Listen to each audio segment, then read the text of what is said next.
Hey guys, so today I'm going to show you a few ways to style the Dior silk headband or any kind of silk headband you have or bandana that's pre-tied, because honestly the Dior headbands are kind of a pretty penny. So I kind of justify spending money by making sure I'm getting a good CPW, cost per wear, with it. So Star's ready here for action. He is chatting away there. Obviously the first way you can wear it is just slipping it over your head and using it as a headband to kind of keep back some of the hair. Now the positioning is entirely up to you.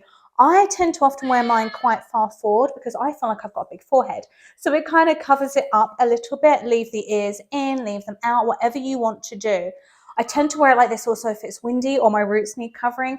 You can also kind of pull it back a bit more to wear it kind of more like an Alice band. One thing I have been doing though is by coming in and pulling a few loose pieces forward just to kind of try and soften it up a bit, because it can look a bit severe or like you've got no hair otherwise, and that's fine if you don't have any hair, but I do, so I kind of like to show it a little bit more. So I tend to kind of do it, oh, I definitely over contoured my cheek there. I tend to try and do it more kind of just like that on an everyday if it's not windy. So besides doing that, obviously when it tends to be windier, I tend to do my hair in a center bun and just slick it back. If you didn't want to do a slick bun, you could also just again leave those pieces down the front and either do it in a bun and kind of just tie it up there and put it around. You could also do it in a French roll, which I really love. I think it's a very classic, elegant look. And then it kind of makes it more just, rather than just being a look that looks good from the front, it looks good all the way around. So for a bun, I'm just going to do it loosely to give you an aesthetic quick idea of what it looks like, but I'll put a proper picture up of how it would look done normally. Little 360 there. And for a French roll, you can either do something simple like a crocodile grip, or you could use pins and pin it into place. I tend to, if I'm doing it for a smarter look, use pins and pin it into place kind of like that, tucking in the ends, and I'll just pin along there. If I'm just doing it quick and easy for every day and I don't really care what the back looks like, I'll just pop something like that in there. And they're kind of my more windy day looks with it. Also, so there's another way you can do it as well, whether you have a fringe or not. I don't, so I'm going to cheat mine. If you've seen my clip-in bangs video before, you'll know I kind of use these a lot when I want to kind of like either cover up my forehead wrinkles, when I want to cover up my roots for lots of different reasons, or I just feel like a change of look without committing to bangs. I use my clip-in bangs. I've just put up, I'm going to put them in really quickly today. I do have a whole tutorial of how to do them properly, but since we're using this, it doesn't really matter how neatly it goes on. So if you have bangs naturally, it's one of those personal choice whether you use the headbands to clip, to kind of tuck all of it back to keep it neat, or whether you do it to kind of leave some bangs out. So I'll kind of show you both ways. Don't worry about it looking crazy. We'll get to that. So, see what I mean? That's why I said don't worry about too much about everything being perfect, because these are brilliant for covering up a multitude of sins. And then the back, you can then leave however you want. Make sure I don't cut my tags out of my Dior things. I just tuck them back in. And then how you style the rest of your hair is entirely up to you, whether you want to wear it down, braid it, ponytail, bun, play around. That's what's so fun about these, is you can create so many different looks from them. So you've seen it styled loosely. You could curl that, you could straighten it, or again, you could simply just put it in a bun, ponytail, braid, or a little French twist like I did earlier. So it just really focuses then on, I feel like it really draws attention into your face, into your eyes when you do it like this.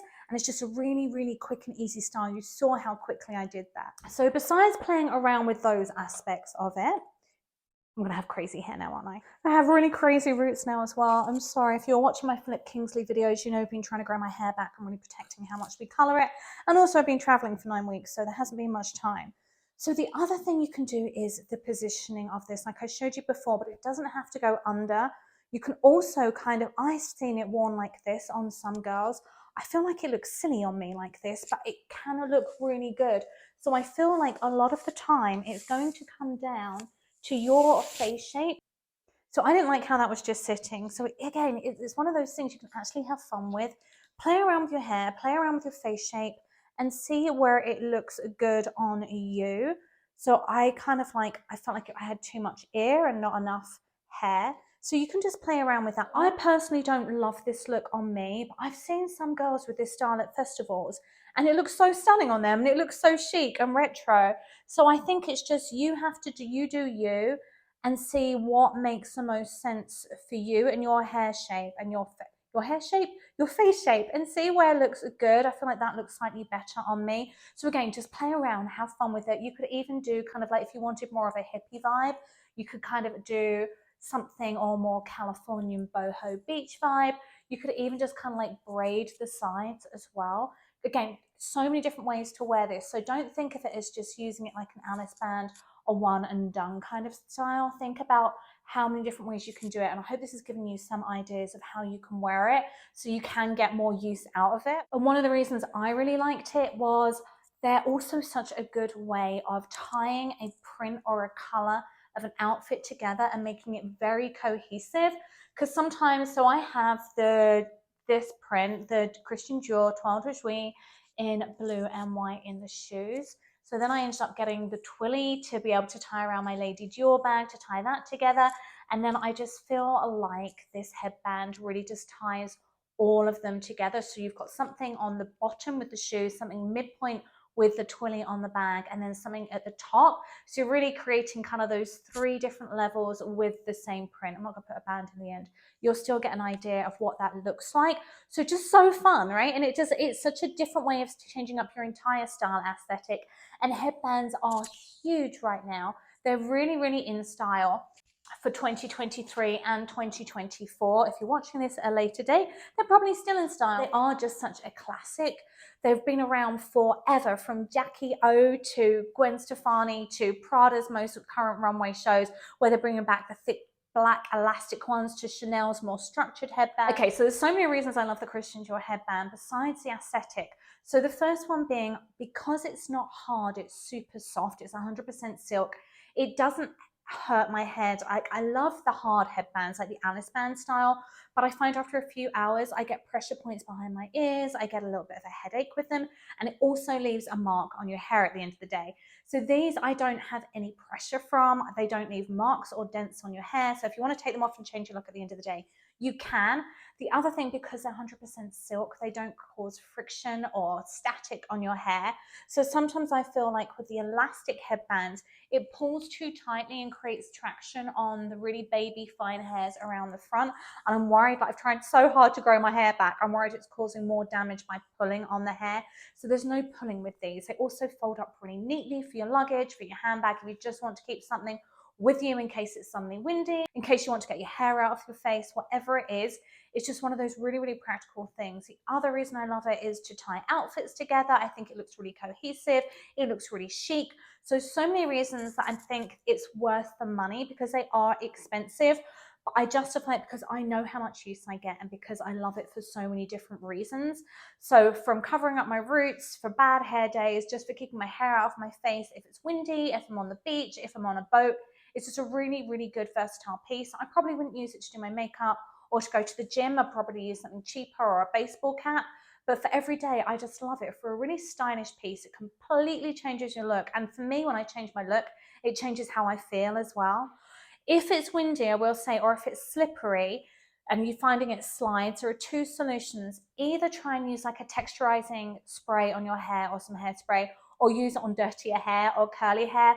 The cleaner your hair is, the more straight it is, the easier they do slip. I have also pinned it into place before, because I do feel this is one size fits all. It has an elastic at the back, which you can't alter. So it's kind of hard to tell in the shop if it fits you or not, because they make you put like a funny white thing over your hair and face, which makes sense you don't get makeup on it, because as you can see, they do get makeup on them, easy to hand wash off. So you could either sew it tighter or just put some grips in, which is what I tend to do with this. So if you don't love the navy and white, Toile De Jouy, blue and white, they also have it in pink and grey. They have the Plan de Paris one as well. There's a few different prints in this. So have fun, have a look, see what's going to work best for you, what you think is going to get the most wear out of. As much as I love the pink, I can't justify buying two of the same with this price point. And I feel like the pink, I'm not going to get as much use out of. I feel like this does go with more options. So have fun. If you have any questions, if you have any more ways to style them, drop them in the comments below. I love hearing from you guys. Thank you so much for watching. If you liked this video, don't forget to give it a quick thumbs up and subscribe.